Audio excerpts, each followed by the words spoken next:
Tras ponerse en marcha el programa Nueva Infraestructura en China, un estímulo de 700.000 millones de dólares del gigante asiático enciende la producción de los principales países proveedores de las materias primas necesarias para este refresh urbano, como se llamaría. Redes de energía de ultravoltaje, infraestructura para soportar la red 5G, también la electromovilidad, son algunos de los factores, algunas de las aplicaciones que requieren cobre. Para conversar sobre las oportunidades que hay en este contexto, nos acompaña vía remota Manuel Viera. ¿Cómo está, Manuel? Bienvenido a Reporte Minero y Energético. ¿Qué tal, Nicolás?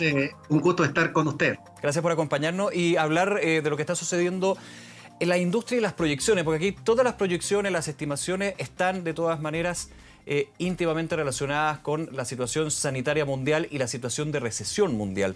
Pero hay una luz de esperanza, por lo menos en lo que se refiere a la industria minera chilena, y lo comentábamos, en la situación de China. Ustedes también han estado evaluando y revisando ese punto. ¿Por qué es tan importante las señales que se ha estado dando desde el mayor consumidor de cobre del mundo?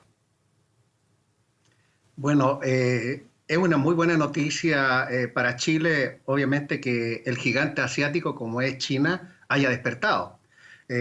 La inyección de los recursos que puso el gobierno chino a través del Banco Central fue bastante grande y eso implicó que se tiene que, de alguna forma, la nueva urbanización que se indicó recientemente, que usted dijo, es un gran consumidor de cobre, y no tan solo de cobre, sino que otros commodities, como puede ser el fierro, el estaño, etcétera. Y hay una cosa importante también. El problema es que hay que recordar de que China viene de una contracción económica del 2019. Así es. Y de hecho, la economía china obviamente viene descendiendo en los últimos, prácticamente en los 2 últimos años. Claro, cambios en todo caso entonces, que se deben, Manuel, al ajuste que han tenido en su economía, a los ajustes de los fundamentos del gigante asiático. Es así, es cierto eso. Así que dentro de todos los aspectos, porque debe considerar de que Chile es un chino dependiente, digamos. Entonces, porque prácticamente más del 50% del consumo de nuestro cobre lo tiene China. Y además le gusta mucho el cobre de Chile porque obviamente es un cobre que está muy bien cotizado en los mercados mundiales, está muy bien certificado. Entonces yo creo que en este momento por cada centavo de dólar que de alguna forma el precio del cobre sube, nos llegan prácticamente 60 millones de dólares. Entonces es una buena noticia. Entonces yo creo que hoy día hay que hacer un análisis un poco más macro que tiene que ver un poco con China, obviamente, la guerra que tienen estos dos gigantes, la guerra económica, la guerra comercial. También hay que considerar también que la desaceleración que tiene en estos momentos la economía mundial, que es otro factor importante. Se espera, sí, que Europa, digamos, despierte un poco, digamos, y comience también un poco lentamente una recuperación. También tenemos el caso de alguna forma, nos llegó después el caso de la pandemia, que precisamente hubo un grave problema en la oferta, es decir, muchas faenas mineras en el mundo han estado paralizadas. Se estima aproximadamente entre el 30 al 37% de las faenas mineras en el mundo están paralizadas por el coronavirus. Y eso entonces va a mermar aproximadamente digamos, la oferta en unas 400.000 toneladas de cobre. Sí, Eso entonces empuja el cobre a subir. Claro, por eso hemos visto también la tendencia al alza en el precio del cobre que se ha mantenido constante, podríamos decir. Y me quiero quedar un segundito en eso que usted mencionaba, que es la menor oferta, no solamente de cobre, sino en general de los metales, producto de las medidas restrictivas, del cierre de fronteras, de también efecto de la demanda. ¿Cómo se ha mostrado de alguna manera esa menor oferta en la producción chilena? ¿Había un efecto en la producción de cobre y otros metales a nivel nacional? Sí, es cierto. Hay que considerar y sacar el sombrero a la industria minera de Chile, porque a pesar de todas las medidas restrictivas en la faena, no paró. Y eso hay que, de alguna manera, mostrarlo como un factor positivo, porque la economía de Chile sigue dependiendo en estos momentos de la minería. Entonces, creemos nosotros como un análisis que obviamente vamos a tener una menor producción, del orden probablemente de unos 150 a 200.000 toneladas. Espero que no, porque todavía nos faltan seis meses. Y recuerde usted que el mes pasado, a pesar de todas las restricciones que hubo, a pesar del aislamiento, porque hay que analizarlo de tres escenarios. El primer escenario es antes de la pandemia, durante y después de la pandemia. Hoy día estamos justamente en el durante. Y hoy día tenemos restricciones donde prácticamente todas las faenas mineras están con mínima dotación. Se trata justamente de no concentrar mucho en estos momentos la gente, los mineros. Y otra cosa importante también es que, cosa que también es positivo, la vida está primero. Es decir, todas las faenas se han unido primero con la seguridad de la gente. Eso también es muy importante. Y cosa curiosa, en el mes pasado se aumentó la producción de chipe. Entonces, ese análisis, digamos, es muy importante y una cosa interesante, porque ahí usted puede observar que de alguna forma Cochilco mismo indicó de que prácticamente la producción había aumentado un 2,8%. Sí. Entonces, y todas las faenas más principales de Chile aumentaron. Entonces, también la pandemia pilló a nuestra gran minería con muchos procesos automatizados, digamos, y con brazos robóticos y todo eso. Y gracias a Dios, digamos, que estaba en esa situación, porque nuestra economía, digamos, que va a ir a una recesión. Creemos nosotros que la minería todavía está, digamos, frenando ese fenómeno. Sí, Manuel, en ese análisis, y antes de volver al tema de China, que me interesa bastante, uno podría pensar, le hago la pregunta, que la crisis que vivió la industria minera, de bajos precios del cobre, del término del superciclo del cobre, que también se fue traspasando a otros metales, sin duda, esa crisis y los cambios que generó esa crisis, de alguna manera, uno podría pensar, le prepararon a la industria minera nacional e internacional para lo que está actualmente pasando y lo que se viene. Esas son lecciones aprendidas, obviamente, porque esas crisis que fueron tremendamente drásticas,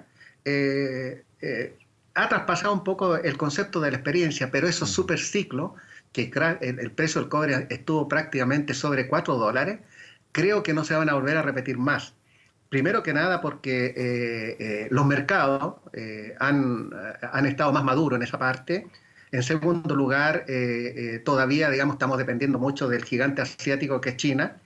Y en tercer lugar, no hay ningún pronóstico de ninguno de los analistas internacionales, Bloomberg y cualquiera otro, que efectivamente deslumbren ese tipo, digamos, de análisis. De hecho, usted puede ver también el índice, el ETF, que es el índice que prácticamente modela, digamos, la ruta del precio del cobre. También, de alguna manera, ha tenido ciertas rentabilidades, pero obviamente jamás vamos a llegar, según lo que dicen los analistas, vamos a llegar a esos superciclos porque fueron unos superciclos históricos. Lamentablemente, Chile pudo haber estado mejor preparado y haber levantado una cartera de proyectos enorme para tener, obviamente, una mayor generación de flujo. Vuelvo al tema China, Manuel, y me parece súper interesante cuando hablamos de nueva urbanización y lo que ha señalado el país, pero también la infraestructura, la nueva infraestructura, y suena con mucha fuerza la infraestructura 5G. Le hago la pregunta, ¿por qué puede ser provechoso para la industria minera esta infraestructura 5G que lanza China y que también está de alguna manera masificando a nivel internacional?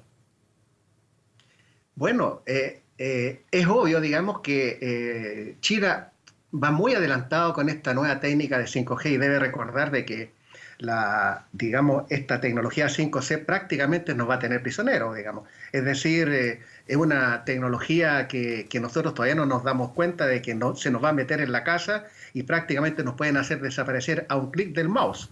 Entonces, es importante eso, porque China en estos momentos requiere prácticamente alrededor de 10.000 kilómetros prácticamente cada semana o cada 2 semanas. Esa es un poco la demanda que en estos momentos está digamos, de alguna manera construyendo. Y de esos 10.000 kilómetros prácticamente por semana, yo lo validé el dato, básicamente esa fibra que va a tener, digamos, prácticamente casi entre el 40 y 60%, y algunos analistas dicen que son más, cobre. y ahí está el cobre de Chile, y justamente es ahí donde nosotros debemos buscar esas sinergias para echar a andar estos proyectos nuevos, porque Chile ya llevamos más de 10 años sin ningún proyecto nuevo en este momento que está ni en carpeta, salvo el proyecto Dominga. Tal vez puede ser que sea la Vizcachita, que tiene problemas de agua, pero no vemos más. Entonces Chile va a perder esa hegemonía de ser el primer productor de cobre que con tantos esfuerzos lo hemos logrado, digamos, y eso trae no tan solo imagen para el país, sino que trae generación de divisas y generación de empleo, trae muchas cosas. Manuel, los minutos que nos quedan antes de terminar esta conversación y agradeciendo estos minutos, quiero ir al hierro, muy relevante también para la industria minera en nuestro país. Le hago la pregunta principalmente por el cierre temporal que ha tenido Vale, la brasileña. ¿Eso puede generar, por ejemplo, una oportunidad para la chilena CAP, pensando en la suma y resta, digamos, de la situación que se vive a nivel internacional? Por supuesto que, de hecho, este escenario, digamos, es como, es como un pase-gol que se le está dando a la CAP, siempre y cuando, de alguna manera, se expanda. Porque yo creo que con estos actuales niveles que hay, y si no tiene una gran cartera de proyectos de fierro, obviamente no va a sacar mucho partido, a excepción, digamos, del efecto precio. Entonces, pero el efecto cantidad, digamos, que es importante, lo más probable es que si no tiene una buena cartera, entonces yo creo que ahí el gobierno debería fomentar entonces la cantidad de yacimientos privados que también hay entre Antofagasta, Atacama y la cuarta región, que son muchos. ¿Cuál es el problema que se tiene del fierro? Obviamente la facilidad de puerto. Entonces falta puerto para los distintos yacimientos de fierro y de alguna manera, digamos, el fee que hay que pagar, digamos, por el derecho a puerto son prácticamente entre 8 a 14 dólares por tonelada. Entonces, cualquier yacimiento que eventualmente requiera de puerto, y los chinos están pidiendo 1 millón de toneladas al año, entenderá de que 14 dólares por tonelada son 14 millones de dólares solamente por uso de puerto. Entonces, es ahí donde considero yo que faltan políticas públicas, y en la Cámara Minera precisamente ese tipo de cosas son los que nosotros queremos destrabar, porque cuando un país está muy burocratizado, obviamente no genera facilidades para la inversión, no tan solo de inversiones internas, sino que una inversión externa también. Así que yo creo que, y bueno, hay otra cosa también de que la CAP ahora, digamos, debe dar un salto cuántico, porque creo que el fierro, como usted se da cuenta que el precio del fierro va en alza, y bastante en alza, entonces, y eso también que hay algunos yacimientos que estaban bajo el punto de equilibrio, hoy en día son económicos, por lo tanto tienen que apurarse. Bien, Manuel Viera, presidente de la Cámara Minera de Chile, agradecer estos minutos con Reporte Minero y Energético, y estamos en contacto para ir también analizando las oportunidades. No todo es malo, sino que por lo menos para la industria minera tan importante para lo que va a ser en algún minuto la recuperación económica en Chile, es bueno que vayamos dando pasos importantes en estos minutos. Que esté muy bien, gracias. Adiós. Nos vemos, hasta luego. No olvides suscribirte a nuestro canal de YouTube.